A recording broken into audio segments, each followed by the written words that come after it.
and we are in the 11th of 12 Torah portions of Bereshis. And at this point in our story, Joseph is the viceroy in Egypt. He is the second in command. And there was one day, Joseph lost a servant. Just lost him. No idea where he goes. So he did a Google search. Did a Google search for the phrase missing medieval servant. Where's my guy? And it came back with page not found. So when the brothers returned to Egypt, this is kind of a continuation of last week because we kind of ended it abruptly. The brothers bring Benjamin with them, and they are reunited with their brother Shimon, who spent a full year in prison, in a pit. The same word used that they put Joseph in before they sold him, a pit. So they're taken to Yosef's house to eat a meal, and they are seated at a table and placed in birth order. Talk about psychological warfare here. Aside from the terrifying birth order seating, everything seems finally to be working for the brothers. Something is going right. When they're together, Benjamin is with them. Everyone is healthy. Everything is fine, except for one thing. There's a brother missing. There's only 11 of us sitting at that table together. So, after the meal, as the brothers prepared to go home, their bags are filled with the grain that they purchased, a full year's worth of grain. And all their money, both trips worth, as a matter of fact, is put back in their bags. And the reason why both years of money is put in the bag is because they actually bring the money back when they come back the second time. They say, a mistake was made, here's the money that we paid for last year. And a little interesting twist, what happens is a silver cup is placed into Benjamin's bag. So in the morning, all 11 leave with their donkeys, and you can almost hear the sigh of relief as Yosef's house and the granaries begin to disappear in the rearview mirror. I can imagine the bittersweet euphoria they feel because something actually is right. They got Shimon back, Benjamin is here, they're all going home. And I bet they feel like they jinxed themselves when they are detained by the police, by the steward. And that steward says, "Why have you repaid evil for good? Is it not enough that your Lord, or that my Lord gave you drink and his cup is gone? And that cup is the one that he uses for divination. You have done evil in doing this." So from where did this talk of divination come? In a surprising twist, the Egyptian polytheist went from speaking to God and the God of your fathers to a complete lack of God consciousness. Now he speaks of divination. Now the brothers have lost the ability to make appeals in the name of the God of Abraham, Isaac, and Jacob.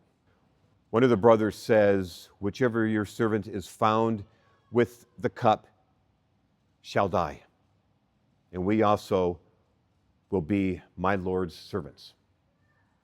So I'll give you one guess who said that. And if you said Reuben, you are correct. Because Reuben is a guy that tends to put his foot in his mouth. Over and over again, we see this in the text. And I can imagine that as soon as that was said, all the brothers just would want to pummel him. So the bags are opened. One by one, the money is found in the top of each bag. And the agonizing wait as each bag was opened and ransacked, pun intended, must have been excruciating. Additionally, this was a recreation of one of the most traumatic events in their childhood.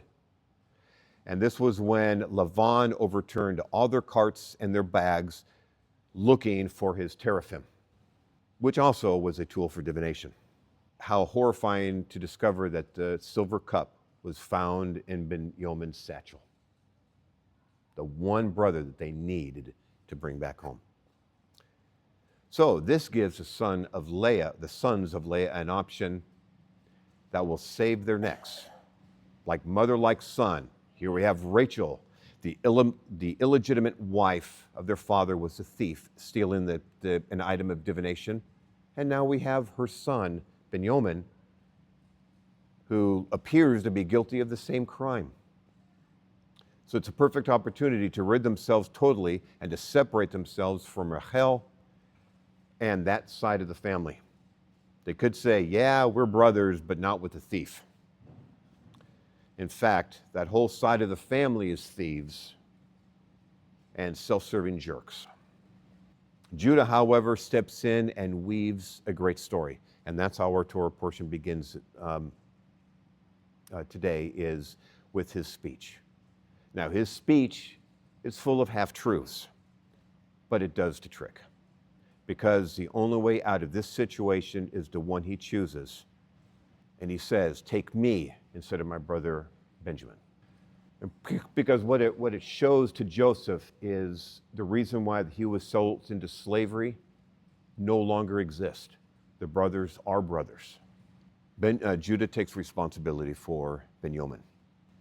The half-Torah portion for this week is in Amos.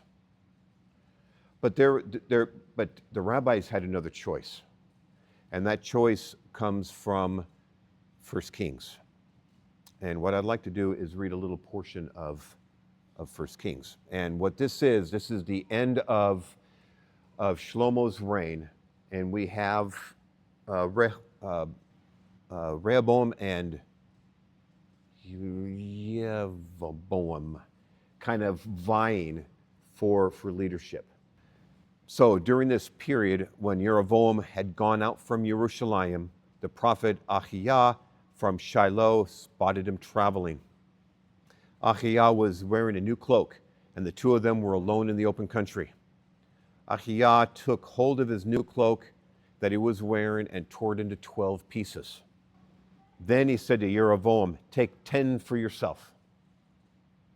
For it is what Adonai, the God of Israel, says, I'm going to tear the kingdom out of Shlomo's hand, and I will give 10 tribes to you.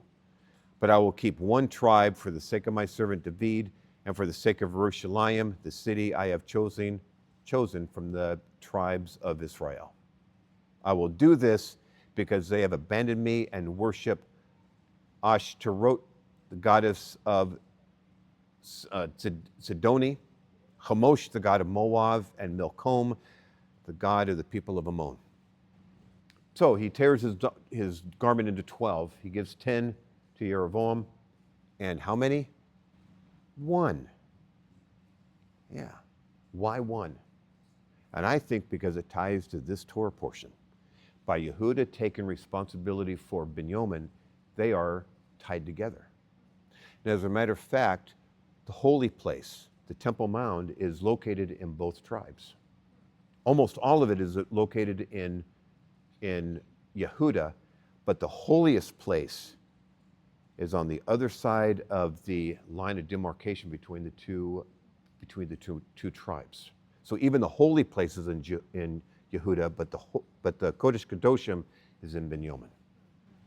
Now, the purpose of prophecy is to create tikkun, which is to repair, mostly to repair the earth or the world.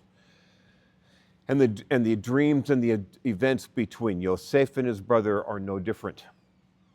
This appears to be the only way to create healing, but arguably there can never be complete healing between Yosef and his brothers, and there never is.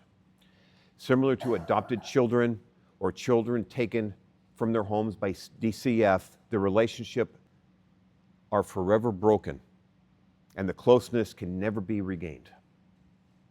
Even after Yaakov died, the brothers come, they bow to Yosef and plead for their lives. So this is not a sign of a healed relationship. There's still a distance between them. In a similar vein, the prophecies of end-time events are intended to be a tikkun as well. But the idea of all the prophecies that were given, all the dreams, was to reunite the sons of Israel. And there always is and always has been an invitation for the Gentile to be a part of that tikkun. While many peddle their prophetic commentaries and make a ton of money in the process, This is not their purpose.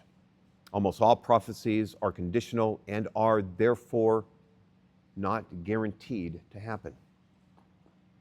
Nineveh was not destroyed because the whole city made tshuva. And even though the language of the prophecy was worded as a guarantee, it still didn't happen. The same applies to Daniel, Revelation, and all the other Nevi'im. The dreams and Bereshis are intertwined, especially Yaakov's, Yosef's, and Paro. The former informs the latter. These dreams run a different circuit than other prophecy because the purpose of prophecy is not to foretell the future, but to elicit a change of the heart in the listener. Good Shabbos.